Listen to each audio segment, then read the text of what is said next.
Olá! Aqui estamos nós para mais uma live. E a live de hoje, o título é uma pergunta. E a pergunta é: você se acha inteligente? Essa é uma pergunta que Jesus me fez há muitos anos atrás e que a resposta dele foi surpreendente. Aliás, a minha resposta foi normal, né? Sim, eu acho que sou.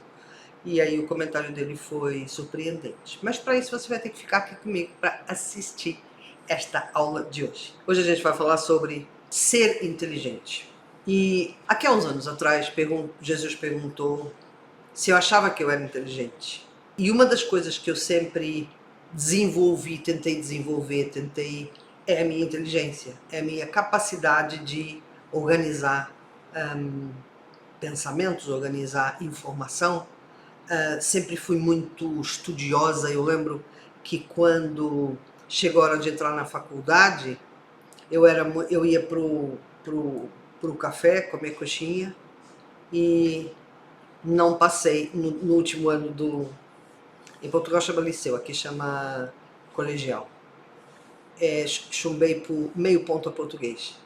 Mas na realidade eu passei no colegial a direito, que era muito mais difícil do que o português, né? Então foi mesmo, a professora ficou chateada comigo porque eu não ia na aula e, e, me, e por meio ponto ela me chumbou.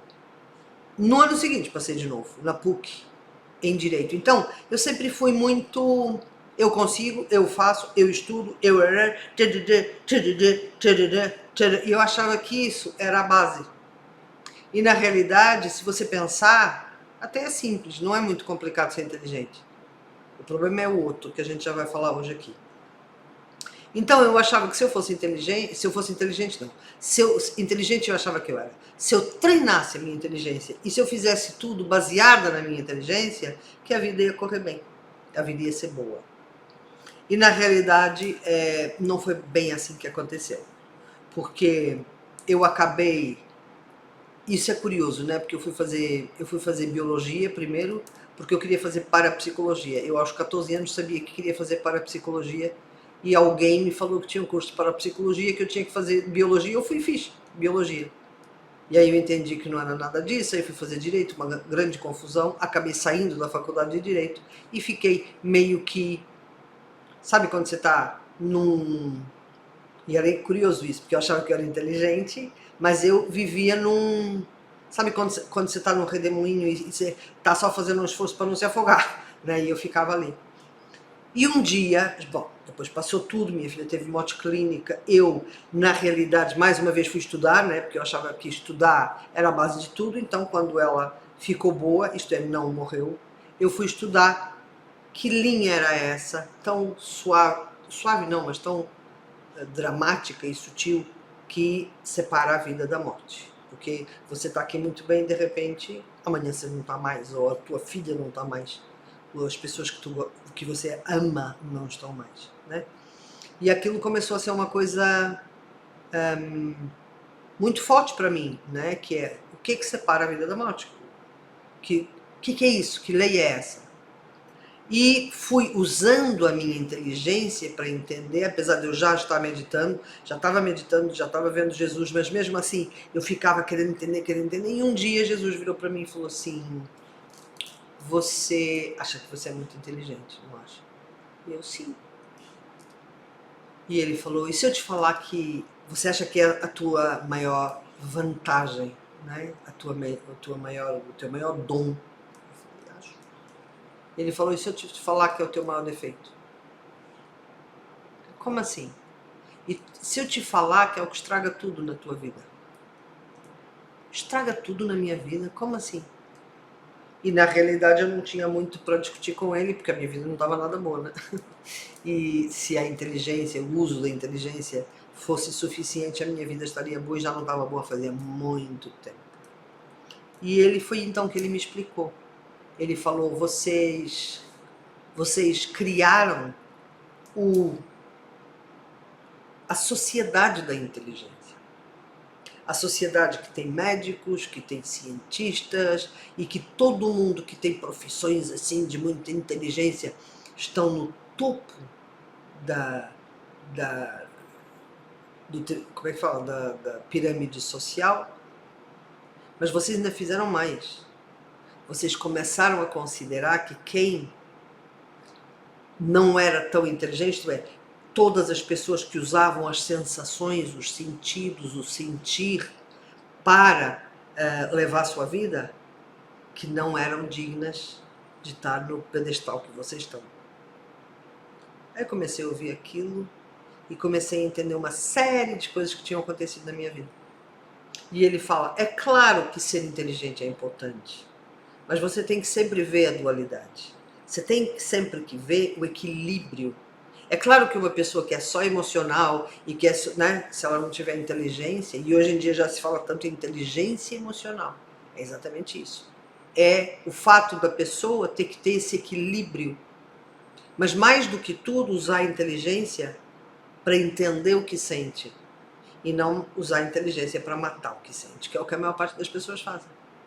Eu sei isso porque nesses 20 anos, vai fazer agora 20 anos, né?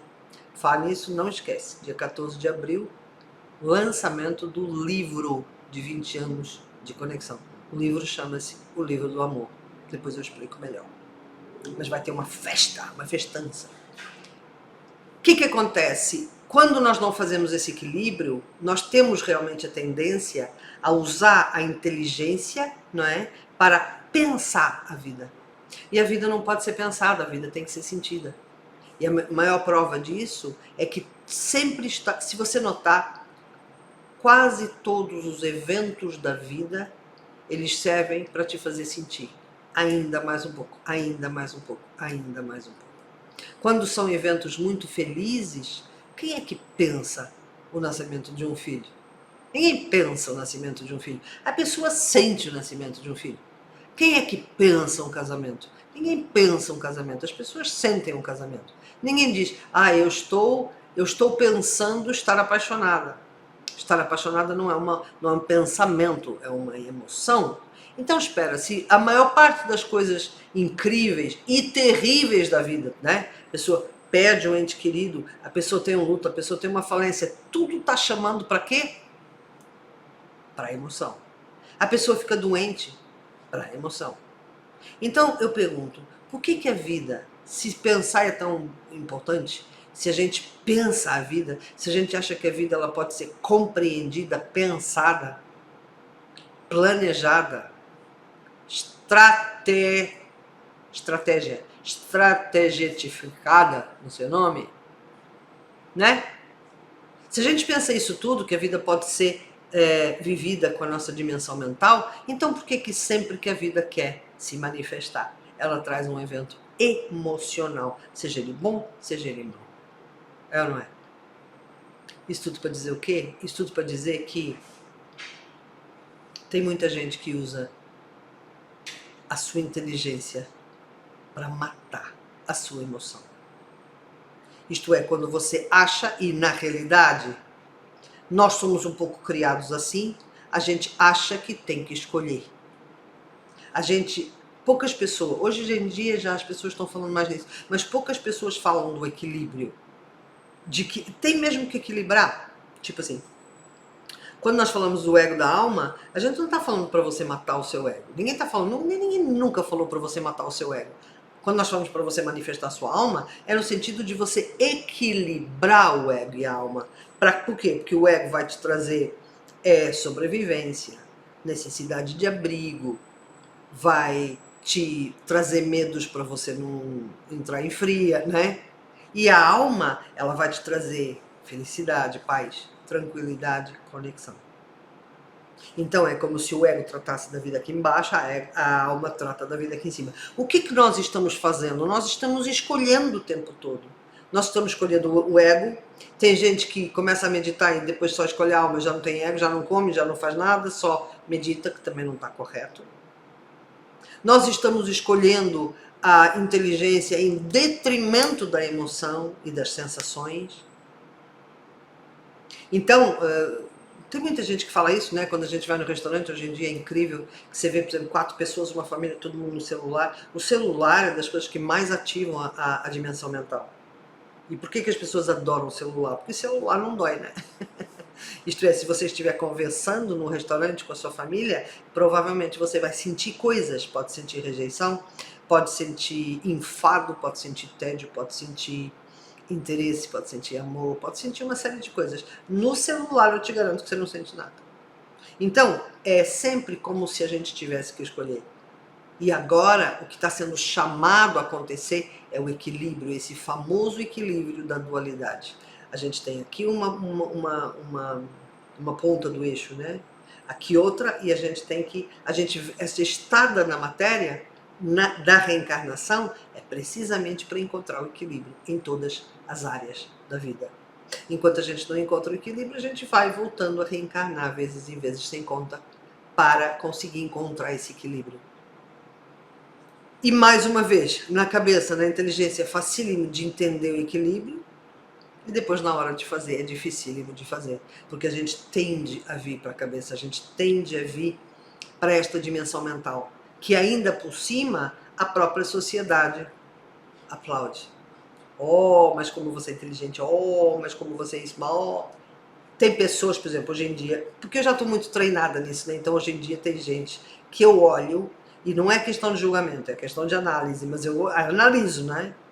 Eu tento não julgar, mas eu tenho que analisar. E eu vejo as pessoas falando com a cabeça. Sabe como é que a pessoa fala com a cabeça? Como ela fala assim? Não, porque não sei. Ó, quer ver? Aqui eu tô falando com o coração, tá vendo que eu tô mais aqui, né? Então eu tô assim, tô falando com o coração, tô falando com você. Se eu quiser falar com a cabeça, eu faço assim. Não, porque não sei o quê, porque não sei... Tá vendo que eu subi? Parece que eu subi para aqui? Eu subi, então eu fico olhando para as pessoas, eu fico enlouquecida, porque eu fico olhando que elas sobem para a dimensão mental. Elas estão falando com a cabeça e parece que elas estão ali na cabeça. O que acontece? Quando você vive muito ativando a sua dimensão mental, não esquece que aqui você tem um canal, né? O canal da sua conexão. Então a energia ela entra, mas ela não consegue passar, porque é como se aqui tivesse um bloco de cimento que não deixa a energia passar e circular. Então você olha e as pessoas são cérebros ambulantes, porque a única coisa que ainda tem alguma energia, porque a energia entra e fica por aqui, é a cabeça. A pessoa não tem corpo, a pessoa não tem energia, porque ficou na cabeça. E eu fico pensando, e ainda a gente tem que ter esse tipo de conversa que eu estou tendo com você, né? Porque senão as pessoas não param para pensar, uau, é verdade, eu vivo com a minha cabeça. E se você for viver com a tua emoção, você é capaz de ser colocado de lado. Por quê? Ah, porque é menor, porque é burro, ou porque não é inteligente, ou porque é simples, ou porque é naif. Isso foi o que a sociedade fez com a gente. E hoje em dia, quando eu vejo Covids e tudo isto que está acontecendo, eu penso, uau, isto é para a gente repensar. Sabe aquela história, se as nossas escolhas nos trouxeram aqui, nós temos que reaprender a escolher? É um pouco isso. Porque nós sabemos que as nossas escolhas trouxeram a gente aqui. Agora, o que é que a gente faz com isto? E Jesus fala sempre isso, ele fala, se você quiser saber como é que está dentro de você, olha como é que está fora. Porque você atrai o que está dentro. Então, eu atraio, olha como é inteligente agora falando, né? Eu atraio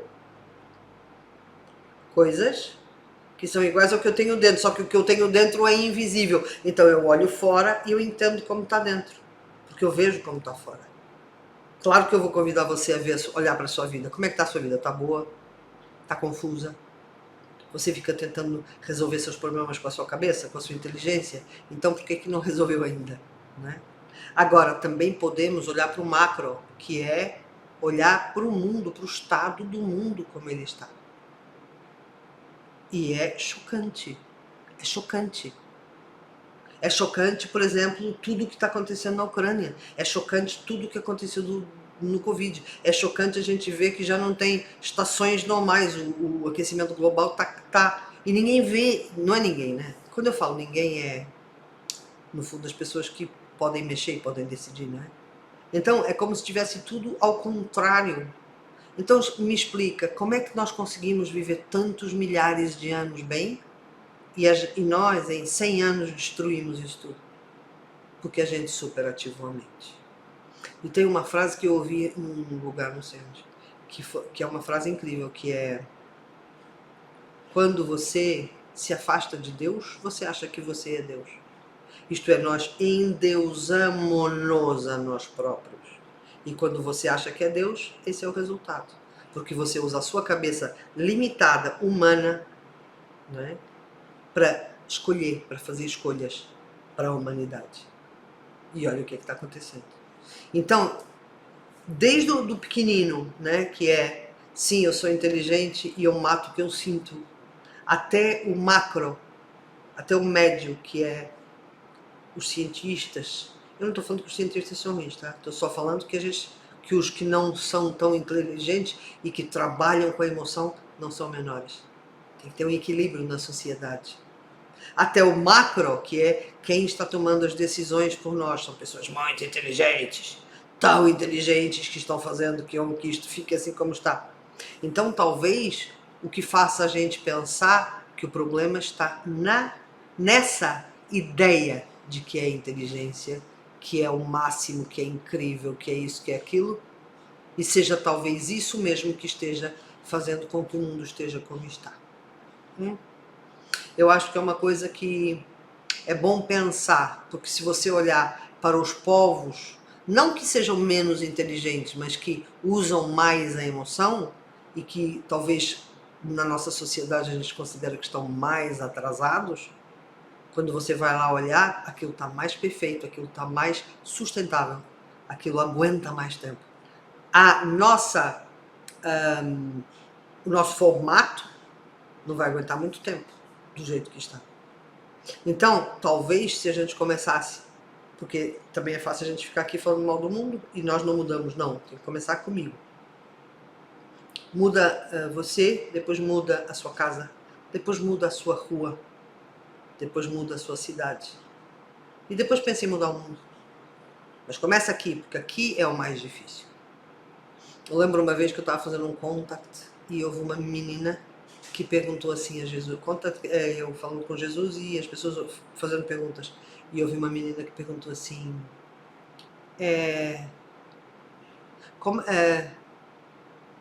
por que o mundo está como está e as pessoas deixam o mundo desse jeito?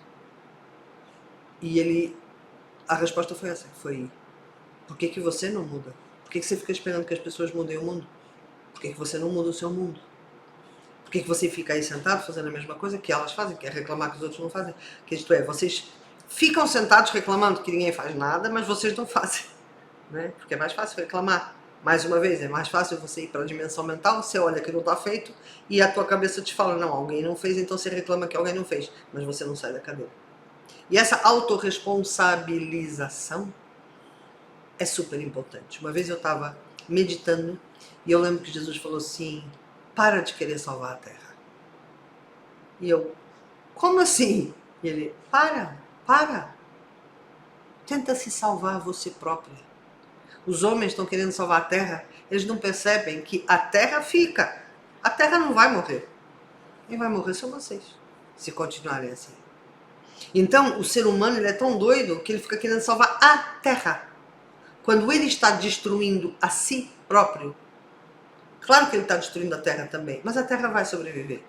Mas ele, como não quer dar o braço a torcer de que está se matando, e está matando a humanidade, então ele fica querendo salvar a Terra. É quase que é estranho, não é? É quase que um mecanismo do ego para você não perceber o mal que você está fazendo a si próprio e aos seus semelhantes, né? Por isso, essa era uma conversa muito longa, né? E muito complexa, que é os valores que nós damos hoje. Eu tenho, agora parece que eu vou mudar de assunto, mas não vou não.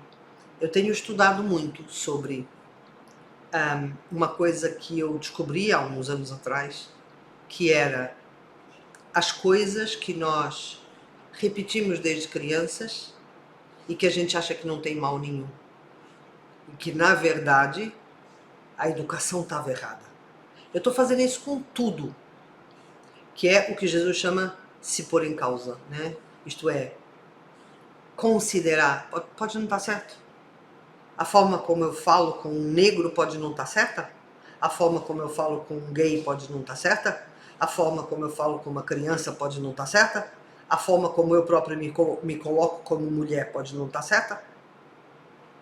E aí a gente começa a enlouquecer, porque as coisas que a gente tinha como, a história da inteligência, né? As coisas que a gente tinha como fixas, que é, por exemplo, ser inteligente é bom, de repente pode ser o oposto. Eu lembro uma vez, já há algum tempo, sabe aqueles vestidos que ficam assim, das mulheres que não tem alcinha? Então houve uma moça que me falou assim, como é que chama esses vestidos? No Brasil é tomara que caia, e em Portugal é cai cai.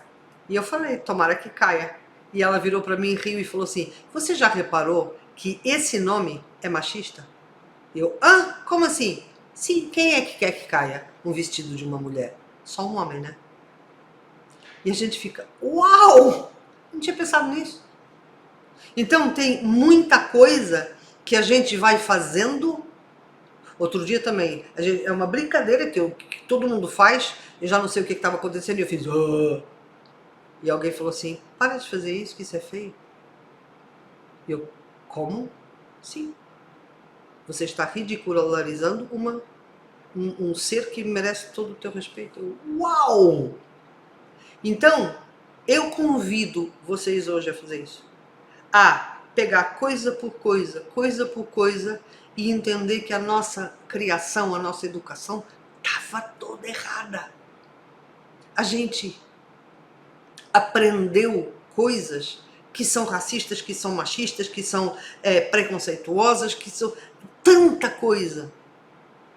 Tanta coisa. Por exemplo, tem uma vez que estava ouvindo um vídeo de um trans e ele falou assim, perguntaram para ele assim, qual é a maior ofensa que podem te fazer? E ele falou, ele e ela, depende, né?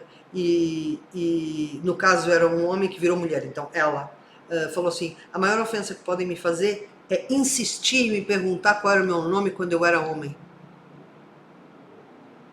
E o apresentador falou assim, e o que você sugere? E ela falou assim, eu sugiro que vocês aprendam como lidar com cada pessoa. Como é que você quer ser chamada? Perguntar. Então, isto tudo pode mudar o mundo. A meu ver, isso pode mudar o mundo. Isto é, a gente começar a entender que a gente fala errado não no sentido semântico, né? Mas fala errado, a gente não sabe o que está falando. Nós somos criados por um sistema que está obsoleto e que não pode mais funcionar. E você, quanto mais sobe, quanto mais subo, mais eu vejo lá de cima das minhas meditações, dos meus encontros com Jesus, como tem uma camada preta que a gente vai alimentando todos os dias com a nossa ignorância. E pior, com achar que a gente sabe. A gente acha que a gente sabe. E na realidade a gente não sabe. A gente não sabe como é que as pessoas se sentem quando a gente fala coisas para elas que a gente aprendeu. Mas eu achei que isso não era mal. Sim, mas é. Em vez de falar, olha, desculpa, eu não sabia. Não, mas eu não. Entendeu? Esse tipo de atitude está mudando. Felizmente, a Era de Aquário vem com uma... E só, voltando agora ao nosso tema, né? As pessoas inteligentes, elas querem tanto ser inteligentes que elas não querem errar. E pensa comigo, quem não erra não aprende. Quando você é mais sensível, quando você sente, quando você traz a informação pro teu peito, você começa a olhar para as coisas de outro jeito, parar de querer saber, parar de querer ganhar, parar de querer dominar e começar a estar junto. E olhar para cada coisa como ela tem que ser olhada. E se você não sabe, pergunta. Em vez de ficar na mente querendo saber, querendo dominar, não querendo errar, etc. Tá?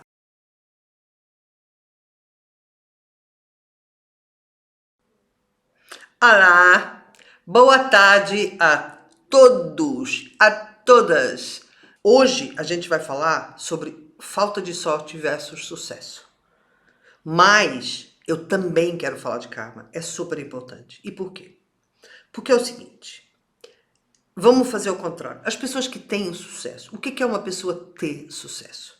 Uma pessoa ter sucesso é uma pessoa conseguir chegar num lugar em que ela se sente bem, ela se sente merecedora, ela se sente que está no lugar certo, ela sente que está fazendo o seu propósito, ela sente que está na sua missão, ela sente que está sendo bem remunerada por isso, ela se sente saudável, ela tem relacionamentos saudáveis. Isto é, eu não acredito que o sucesso possa... Sabe aquela roda da vida que tem as várias áreas? Família, saúde, dinheiro. Espirrei. Eu não acredito que essa roda, que o sucesso seja você preencher uma delas. Uma fatia da pizza, como eu brinco, né? Todas as fatias da pizza têm que estar bem. Claro que umas vão estar melhores e outras piores, sim. Claro que vai haver alturas na tua vida em que umas estão muito ruins, sim. Mas o cuidado de ir enchendo, de ir chegando a todas as áreas da vida com esse potencial de sucesso. Vou espirrar de novo.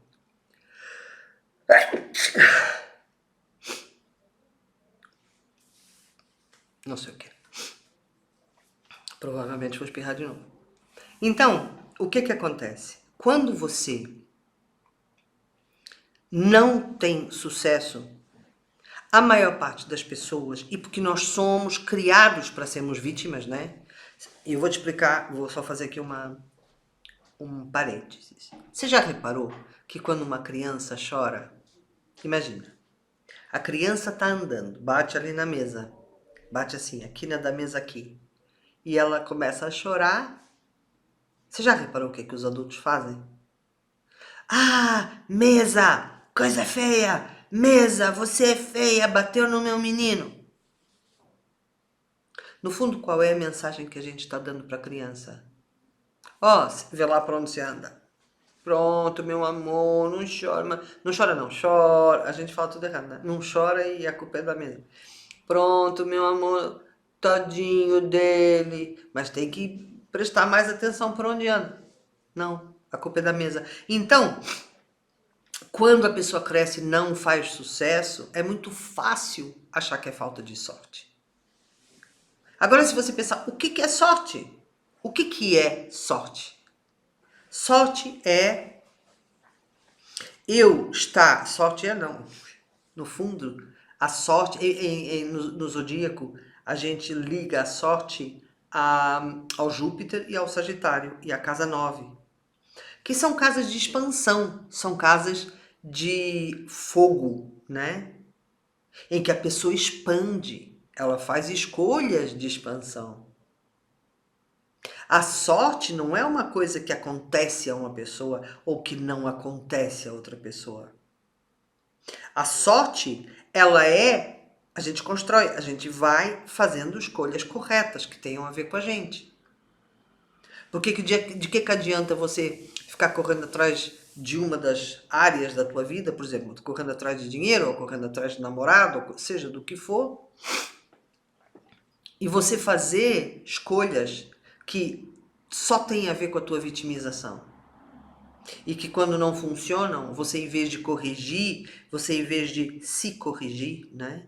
Em vez de passar a aprender a fazer escolhas melhores para você, você justifica. É falta de sorte.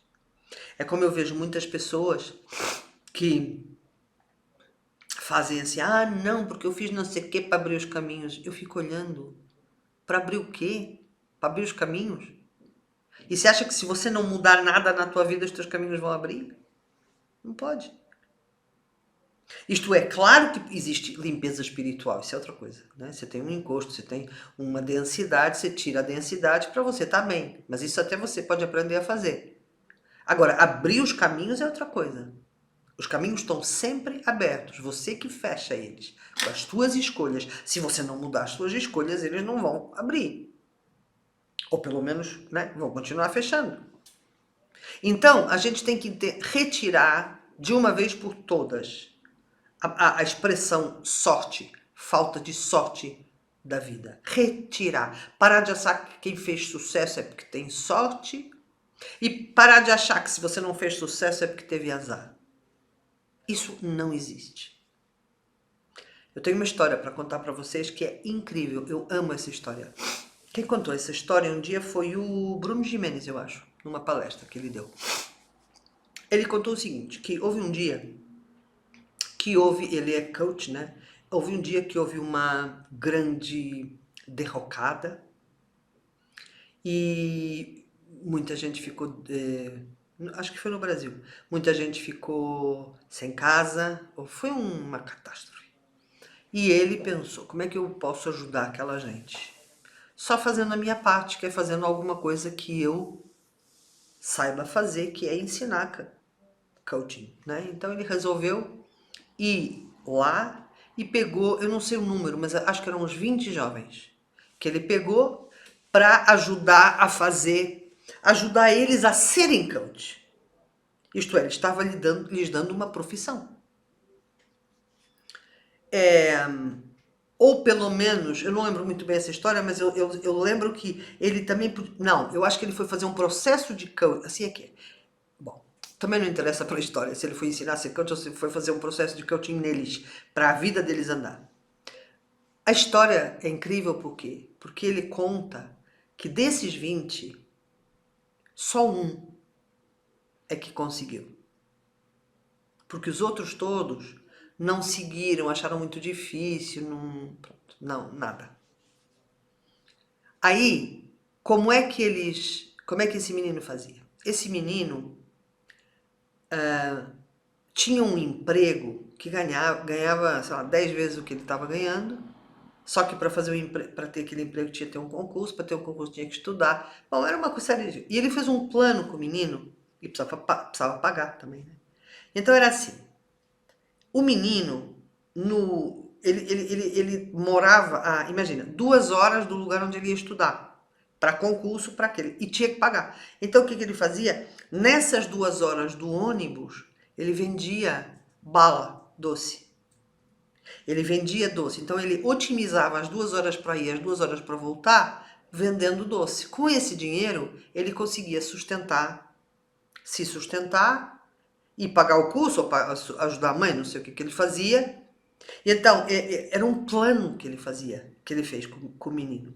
Então, ele, com esse dinheiro, pagava, depois como é que fala, desse concurso, ele passou, porque como ele já trabalhava aquelas 2 horas, o que sobrava era para estudar, não precisava ter outro emprego. Aí ele conseguiu, entrou com um ordenado muito baixo, ele continuava vendendo bala, então ele já ganhava o dinheiro do ordenado, mais a bala, e continuava estudando, e aí foi subindo. E em acho que 3 anos ele estava ganhando os tais 10 vezes mais. Essa história é muito inspiradora.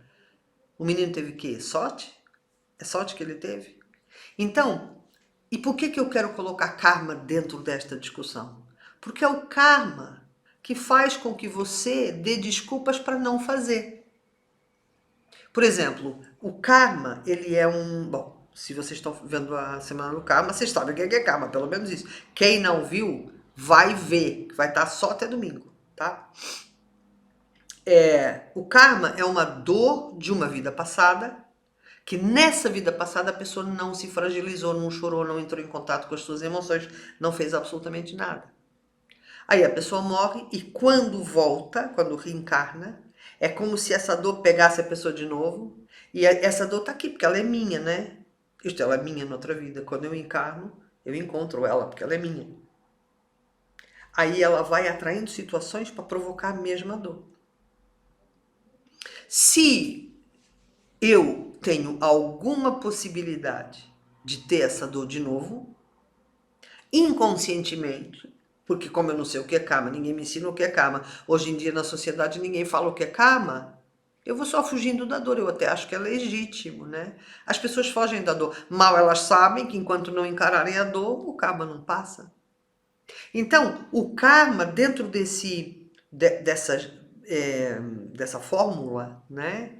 De eu tenho que fazer as escolhas que me levem a uma abundância em todas as áreas da minha vida. Ah, mas por que eu não faço a escolha? Porque eu tenho medo da dor? E que dor é essa? É dor da vida passada? Você já reparou que você tem sempre as mesmas dores? Já reparou? Recorrente. Mas é estranho, né? Porque são pessoas diferentes, situações diferentes, mas a dor é sempre a mesma. Porque ela é sua, porque ela vem lá de trás. E ela vai variando, porque ela é esperta, né? Ela vai, você não limpou nessa? Então a gente vai trazer outra coisa. Talvez um pouco maior, para ver se é dessa que você encara a dor. Entendeu? Então, o que eu quero tentar explicar é que dói avançar. Qual é a boa notícia? É que quando a gente avança, no caminho para o sucesso, a gente tem a grande oportunidade de limpar as nossas dores. Eu conto sempre a história. Meu karma principal, ou um dos meus karmas principais, rejeição da sociedade. Pois eu fui para a televisão falar que via Jesus.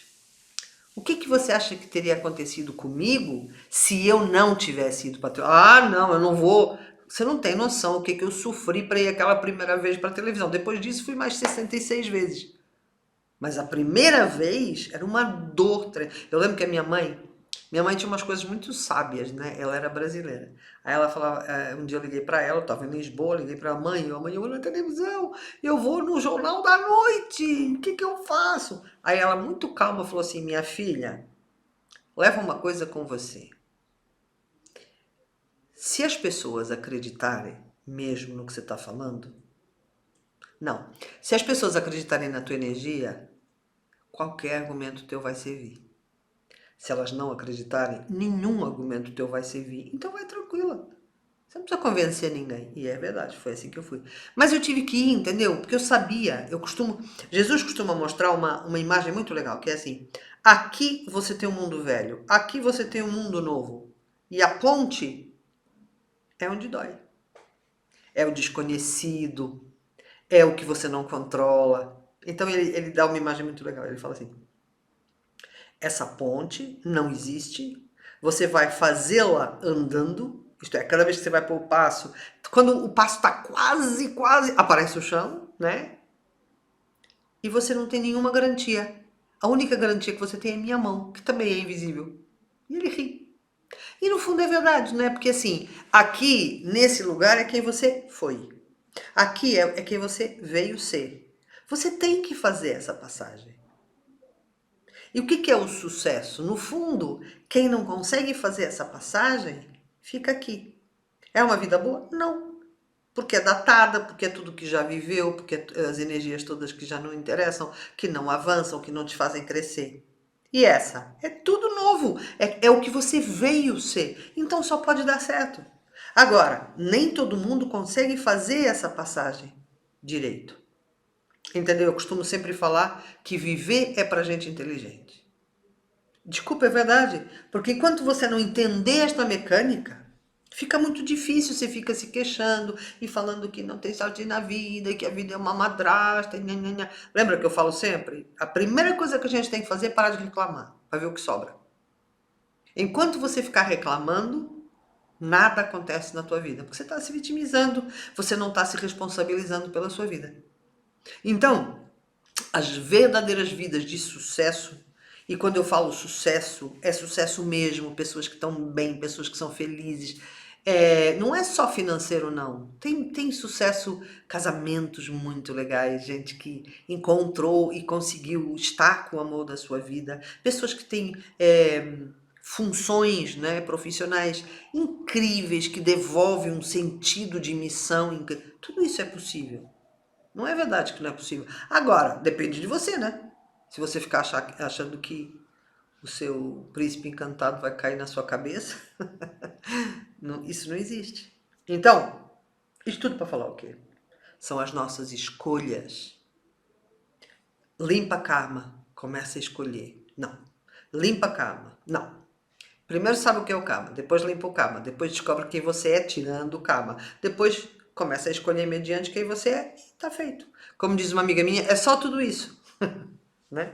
Mas o início de tudo é qual é o teu karma e como é que você faz para começar definitivamente a limpar, tá bom? E depois, quando você chegar no sucesso, né? Quando você fizer sucesso, quando você tiver bem, Você vai olhar para as outras pessoas que continuam reclamando e que ficaram lá e que continuam sempre reclamando, se vitimizando e achando que tem azar na vida.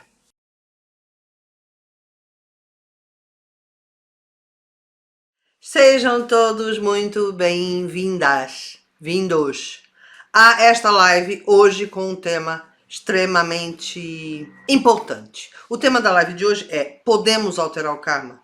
Então vamos lá, vamos falar sobre se podemos ou não alterar o nosso karma.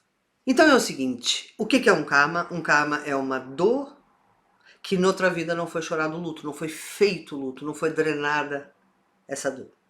Se você pensar que para trás, né, nos milhares de anos para trás, o ser humano nunca teve tanto conhecimento e discernimento quanto agora, e mesmo assim você vê gente agora que tem dores e que não consegue se relacionar com elas, que não consegue chorar as suas dores, fazer os seus lutos.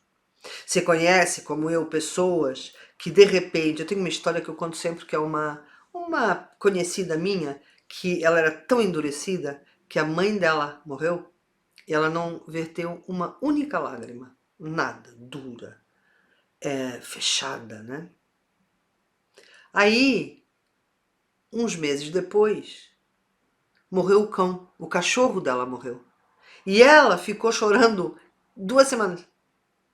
E então ela chorava e ela falava assim, e eu lembro tão bem dela falar assim: eu tô chorando dores muito antigas. Na realidade, a mãe morrer era uma coisa que ela já estava esperando, então ela teve tempo de se travar, mas o cachorro ela não estava esperando. Então aquilo pegou ela desprevenida, soltou o dique e a conta disso ela, claro que eu dei uma ajudinha porque ela queria parar de chorar. Não, porque eu já estou chorando faz muito tempo. Eu falava, não tem tempo, chora, chora, chora, chora, porque na realidade é isso que você está falando. Você está chorando dores tão antigas que vale a pena aproveitar a oportunidade. Tanto que, por exemplo, muitas pessoas, quando vê outra pessoa chorar, tem muita gente que fala, mas por que você está chorando? E quem está chorando, como não tem conhecimento, começa a explicar. Primeiro, emoção não se explica. E segundo, presta atenção no que eu vou falar, que é importante.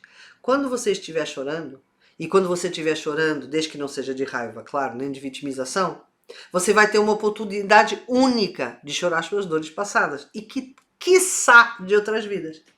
Mas, se quando chega uma pessoa e pergunta o que você tem, por que você está triste, e você começa a explicar, o que você faz?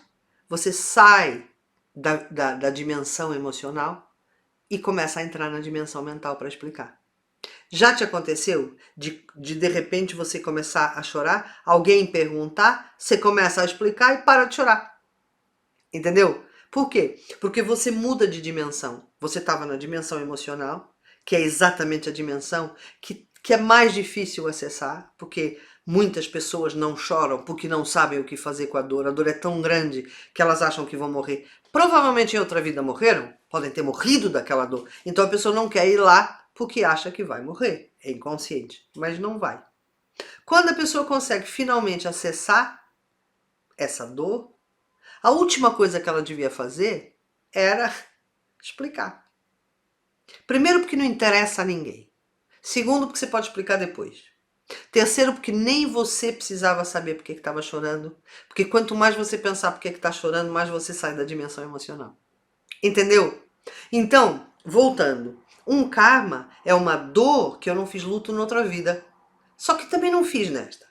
Enquanto você não faz esse luto, o karma não limpa. Você entende? Ele não se desfaz. É como se fosse uma bola preta dentro do teu peito, aí, esperando. Essa bola preta, como nós somos um campo magnético, isto é, nós somos ímãs, essa bola preta aí dentro, o que é que ela vai fazer? Ela vai atrair situações, pessoas para te magoarem, para você ter a oportunidade de sentir a dor. Eu vou te dar um exemplo que você vai entender.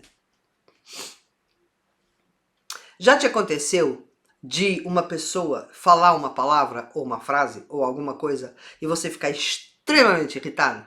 Já te aconteceu isso? E aí, ainda por cima, você falar assim, aquela pessoa me irritou? É ou não é? Mas não é isso que acontece. Aquela pessoa... Porque assim, a irritação... Uma coisa que eu quero te contar, que é um segredo. A irritação, ela não é contagiosa. Entendeu? Não é como aquelas doenças contagiosas que a pessoa... Não é um Covid, que a pessoa espirra e você fica. Então a pessoa fala uma coisa e você fica irritado. Não. O que aconteceu foi que aquela pessoa falou uma coisa que denunciou o que você já tem aí dentro. A irritação é sua, não é da pessoa. Não fala que te irritou. Ela só denunciou que você tem irritação aí dentro. Você tem conflito, você tem violência aí dentro. Entendeu? Que é um saco de areia do seu balão de gás. E que provavelmente será um karma. Entendeu? Então o que acontece? Enquanto você não se responsabilizar, vamos falar esse nome que eu gosto desse nome. Enquanto você não se responsabilizar por todos os sacos de areia que você tem aí que tem que tirar, eles, porque não saem daí, vão ficar atraindo situações e pessoas que vão denunciar que eles estão aí. Porque a função da vida é o quê? A função da vida é trazer gente para denunciar o que a gente tem aqui que tem que limpar.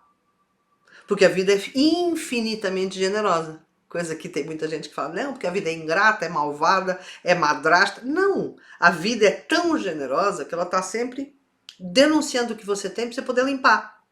Para sair de você, para que você seja feliz. Você entendeu? O que acontece? A pessoa, quando alguém denuncia o que ela tem, ela fica chateada com a pessoa e tapa isso de novo. E aí fica aqui de novo. E a gente pode passar séculos e séculos e séculos com isso. Entende? Então, resumindo, sendo um karma, uma dor que a gente não fez o luto e que a gente não chorou, essa dor, o que ela vai, essa bola preta, vamos chamar, né? Essa bola preta, ela vai atrair situações e pessoas para que eu possa chorar. Para que elas possam me denunciar isto que eu tenho, para eu poder chorar. Porque, no fundo, a bola preta só quer que eu chore. Ela só quer... É uma dor que só quer ser drenada. Pode ser uma vez só? Às vezes não. Às vezes eu preciso chorar algumas vezes, porque a bola preta é muito forte. Ou porque ela está aqui faz muito tempo, ou porque o trauma foi muito grande na outra vida. Ou porque foi há muito tempo e está muito ativo. Seja o que for. Então, a pergunta é, o karma pode ser alterado? Ele pode ser alterado de duas formas. Ele pode ser limpo, e aí altera. Ou ele pode crescer e aumentar. Ou ele pode... Não, três formas. O karma pode ser limpo, pode aumentar, crescer, ou pode se transformar e... Nem é transformar, ele pode adicionar. Eu vou dar exemplo de tudo. Vamos imaginar que... e a gente vai fazer uma meditação daqui a pouco exatamente sobre isso. Como alterar o karma.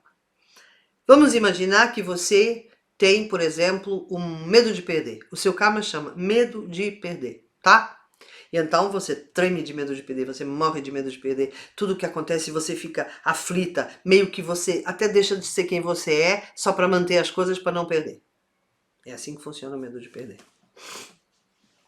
Vamos imaginar que um dia você perde tudo. Ou porque tem uma falência, ou porque a pessoa que você gosta vai embora, ou porque você perde um filho, seja o que for, tá? O que você pode fazer? Quais são as opções que você tem? Primeira, entender que você atraiu. Não é que você seja culpada, não é disso que eu estou falando. Há uma diferença abismal entre culpa e responsabilização. Culpa é quando você acha que podia ser diferente. E não pode ser diferente. Porque se você tem essa energia, ela vai atrair essas coisas. Então, isso é culpa. Responsabilidade é você se responsabilizar por... Culpa é passado, responsabilização é futuro. Culpa é o que eu devia ter feito. Ou julgamento, o que alguém devia ter feito, né? Vitimização. Responsabilidade é eu me responsabilizar daqui pra frente. Nunca mais isso vai acontecer. Nunca mais eu vou ficar segurando as coisas com medo de perder. Tá vendo a diferença? Então, imagina, se você se culpa, ou se você acha que podia ter sido diferente, ou se você acha que a vida é má, ou se você se vitimiza, culpa alguém, blá, blá, blá, o que vai acontecer?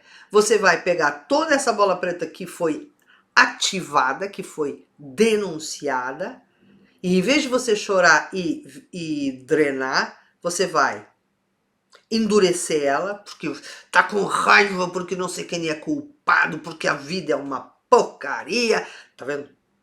Ela vai ficar mais dura, mais forte, e você vai trazê-la para o seu peito de novo. Você está alterando o karma? Está aumentando ele. Não deixa de ser uma alteração. Ou você pode ganhar uma compreensão de se isto me aconteceu.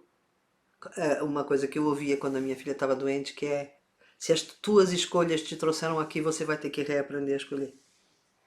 E então chorar com toda a pena deste mundo, das coisas terem que ser assim, isto é, de eu ainda ter que atrair situações dessas para limpar.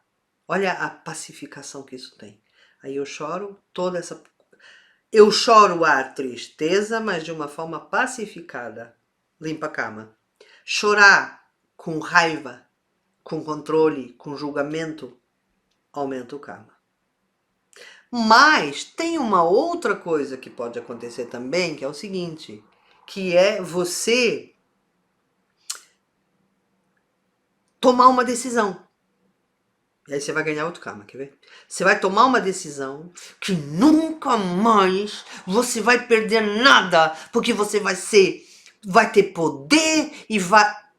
E de repente, você que perdeu aquilo tudo, em vez de se elevar, você pega toda a sua raiva e começa a trabalhar para ser extremamente poderoso. E quando você consegue poder, ou porque ganha muito dinheiro, ou porque vai ser político, ou porque, sei lá, vai ser dono de uma empresa, seja o que for, aí você abusa, porque a dor é tão grande que você não quer ver a dor, então você abusa de poder com aquelas pessoas. Ou com as pessoas que te fizeram perder tudo, ou mesmo com outras pessoas só porque estás zangado. Alterou o karma? Alterou. Ganhou outro. Não perdeu esse e ganhou outro. Entendeu? Por outro lado, você também pode limpar esse, tipo chorar, a sua tristeza de ter que perder e entender que nada é seu e que você não pode se apegar a nada e que as coisas, a única certeza que a gente tem é de estar aqui com a gente mesmo e que nada é nosso e que limpou o karma.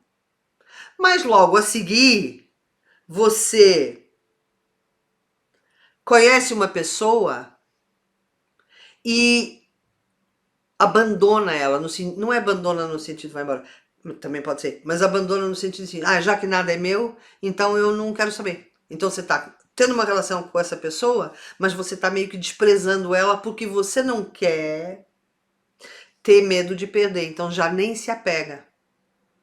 E aí a pessoa sofre e você ganha um karma de relacionamento. Entendeu? Por isso é que eu tô sempre falando, karma é uma coisa que a gente tem que entender muito bem o que é. Que é pra gente começar a viver a nossa vida, limpar os que a gente tem e não ganhar mais. Essa é a grande necessidade. Porque na realidade, se você pensar, por que eu gosto tanto de falar sobre karma? Primeiro porque é bastante complexo. Depois, porque depois de 20 anos investigando, e como ninguém fala nisso, não é que eu seja a pessoa que mais sabe karma no mundo, porque eu sou a maior e tem muita gente que... Não, eu sou a pessoa que mais sabe karma no mundo porque ninguém fala nisso. Eu devo ser a única. Entendeu? Ou pelo menos que fala a quantidade de horas que eu falo sobre karma. Então, provavelmente eu serei a pessoa que mais sabe sobre karma no mundo. As pessoas não sabem o que é karma. Tem gente que fala assim, porque o meu marido é o meu karma, então tem que ficar lá. Eu já sou casada há 30 anos e é uma bosta esse casamento, mas eu tenho que ficar lá porque é o meu karma. Não tem nada a ver. É um erro. Eu não tenho que ficar em lugar nenhum porque é karma. Eu tenho que chorar a tristeza de não poder sair. Ou sair se eu puder sair. Sempre chorando a tristeza de tudo que me aconteceu. Isso é que é limpar o karma. Limpar o karma não é ficar num lugar de restrição. Principalmente agora, que a palavra restrição está se desfazendo com a nova era. Nova era é abundância pura. Tá bom? Resumindo, pode-se alterar o karma? Claro que sim. Podemos alterar o karma limpando, isto é, conhecendo os nossos sacos de areia, sabendo como e quando e quais tirar para poder se elevar, para poder finalmente fazer conexão com a fonte. E, principalmente, entender que ao limpar esse, convém não ganhar mais nenhum. Por isso, se eu conhecer os karmas todos, fica mais fácil. Tá bom?